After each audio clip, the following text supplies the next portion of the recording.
गरबा हे गुजरातचे पारंपरिक लोकनृत्य आहे जे भाग्य आणि मांगल्याचे प्रतीक मानले जाते।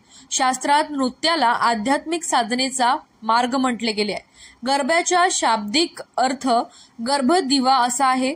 गर्भदीप हे खरे तर महिलांच्या सर्जन शक्तीशी म्हणजेच नवनिर्मितीच्या क्षमतेशी संबंधित हा उत्सव आहे आणि या शक्तीची पूजा गरब्याच्या माध्यमातून केली जात असल्याचे जिल्हा दूध उत्पादन संघाच्या संचालिका सौ नूतनताई हरीश पिंपळे यांनी मूर्तिजापूर येथील आयोजित गरबा उत्सवाच्या कार्यक्रमात बोलत होत्या। मूर्तिजापूर येथील आशीर्वाद लॉन येथे नवरात्री उत्सव निमित्त academic Heights Public School, Little flower व सेंट झेवियर्स इंग्लिश प्रायमरी स्कूलच्या संयुक्त विद्यमाने एक दिवसीय गरबा नाईटचे आयोजन करण्यात आले होते। या गरबा उत्सवास विद्यार्थी, शिक्षक, तरुण-तरुणीसह पालकांनी मोठा सहभाग नोंदविला।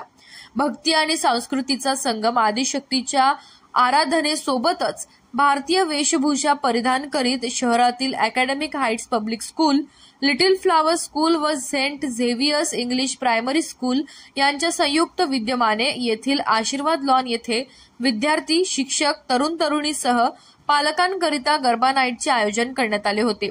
जिल्हा दूध उत्पादन संघाच्या संचालिका सौ नूतनताई हरीश पिंपळे, न्यायाधीश एस.जी. तांबोळी, न्यायाधीश राधारमण पकडे खेडकर, अकॅडमिक हाइट्स पब्लिक स्कूलचे संचालक अनिल दरियानी, खुशाल थानवी, मुख्याध्यापिका रेणुका कांबे, मुख्याध्यापिका सौ संध्या दुबे, विशेष कार्यकारी अधिकारी रिया दरियानी, राम दरियानी, सामाजिक कार्यकर्ता रुपाली तिडके, माजी नगरसेवक सुनील लच्छुवानी आदी मान्यवरांच्या प्रमुख उपस्थितीत गरबाचा एक दिवसीय कार्यक्रम संपन्न झाला।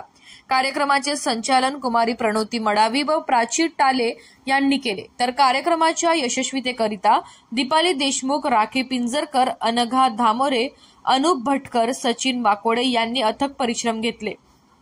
श्याम वळसकर, जागर मराठी न्यूज, मूर्तिजापूर।